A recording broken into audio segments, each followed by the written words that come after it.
ये बात हो जाता है ये बाण, हे मानवता की साकार मोड़, दानवता को धरने वाले, सत्य हिंसा और न्याय का आदिक पालन करने वाले है कौन कार्य ऐसा जग में जो तुम नहीं कर सकते हो।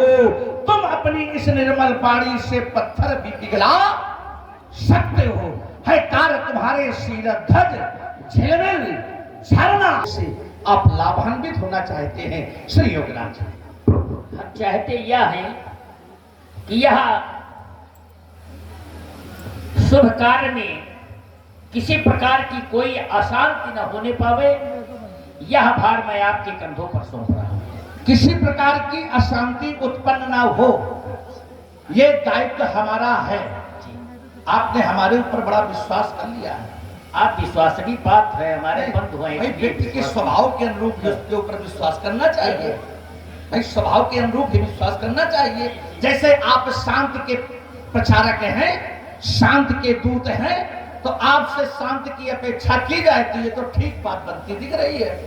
और हम क्रांति के उपासक, क्रांति के प्रचारक, और हमसे शांति के विश्वास कर रहे हो ना। शांति के लिए नहीं, अशांति के लिए। अच्छा, हम अशांति करें भाई, क्रांति रूप है ना आप। अब जब यहाँ कोई क्रांति करेगा तो क्रांति की ही आवश्यकता क्रांति के लिए। अच्छा, अब हम समझ गए तुम लोहा से लोहा काटना चाहते हो, है ना।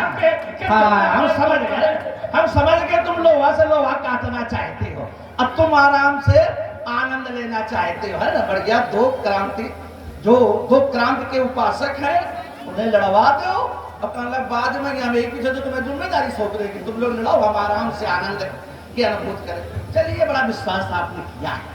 जिस विश्वास के साथ या जिस विश्वास को साक्षी मान करके आपने मेरे ऊपर विश्वास किया है, उस विश्वास को साक्षी मान करके मैं आपको विश्वास दिलाता हूं कि आपके विश्वास का विश्वास पर बनने का मैं सफल प्रयास करूंगा। जाना, अगर मैंने विश्वास किया है तो हमें यह भी विश्वास है कि सफलता तुम्हारे चरण चूम लेगी। अब चलिए साधु बात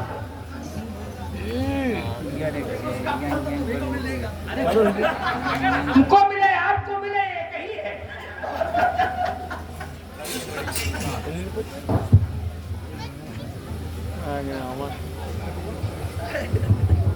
मिथिलापुर के श्रेष्ठ सुयोग्य शुद्ध सेवक कहे महाराज, मेरे लिए क्या क्या है। और राजा शीरध्वज जनक को सूचित करो, त्रिभुवन सम्राट और रावण का आगमन हुआ है। हमारे आगमन की सूचना अपने महिपाल तक पहुंचाओ। जैसी आज्ञा महाराज। महाराज की जीवन की जय जयकार हो। त्रिभुवन सम्राट रावण जी का आगमन हुआ है, आपसे मिलना चाहते हैं।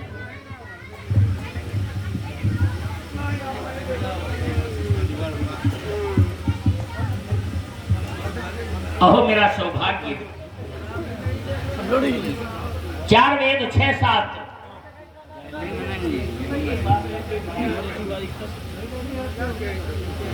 18 पुराण के ज्ञाता, नीतिवान गुण निधान श्री रावण जी आपके श्री चरणों में शीरध्वज का प्रणाम स्वीकार हो। श्रेष्ठ योगिक क्रियाओं के कारक, कर्णधार, अष्टांग योगी,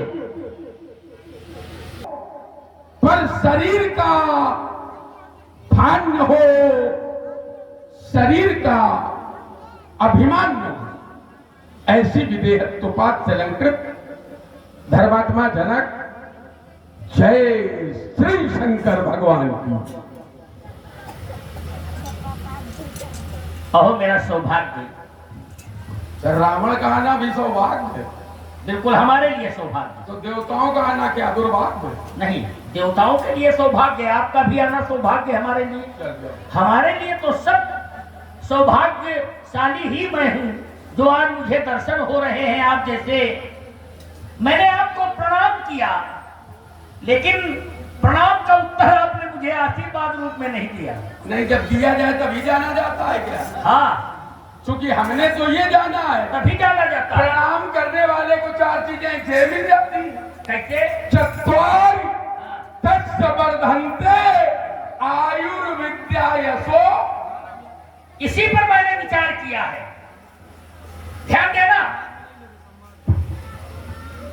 किसको प्रणाम करने से 4 चीजें प्राप्त होती हैं, ये ध्यान देना है। इस पर विचार नहीं किया।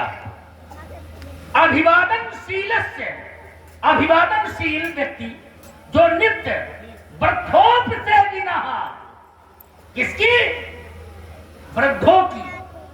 अभिवादनशील नित्यम वृद्धोप से विना, तो उसको चत्वारितस्य वर्धन्ते आयुर्विद्याय शोभनम्। अच्छा तो ये तुम ये है, एक क्षण, इसका उत्तर ये है। एक क्षण को उत्तर नहीं है, ये जबरदस्ती का। जबरदस्ती नहीं, खाली जिस चीज को पढ़ रहे हैं उसका आप उत्तर लीजिए। एक क्षण रुको, उत्तर इधर देना है, उधर नहीं देना है। क्योंकि अगर इधर दोगे तो इधर से मिलेगा, उधर दोगे कुछ नहीं मिलेगा। लोग कह देते हैं कि कोई प्रणाम करे और आशीर्वाद दे, चाहे न दे, 4 चीजें मिल जाती है। ऐसा नहीं है। जैसा है तुमने बता दिया, कैसा है ये हमसे सुन लो। ये नित्योप क्या है? नित्योप नहीं, नित्य प्रति। जो व्यक्ति नित्य प्रति ऐसा करता है, किसके लिए करता है? वृद्धों से बिना, वृद्धों की सेवा करता है। यही तो बात हमारा कहना है। एक क्षण रुकोगे, हल्ला काहे मचा रहे हो? जमीन जा रही है क्या? नहीं भाई, तो काहे इतना परेशान हो? भाई कोई अगर जमीन धक्की जा रही हो तो छोड़ दो। जो व्यक्ति नित्य प्रति ऐसा करता है, उसे ये 4 चीजें मिल जाती है। और हमारा तर्क वही खड़ा है। तुम क्या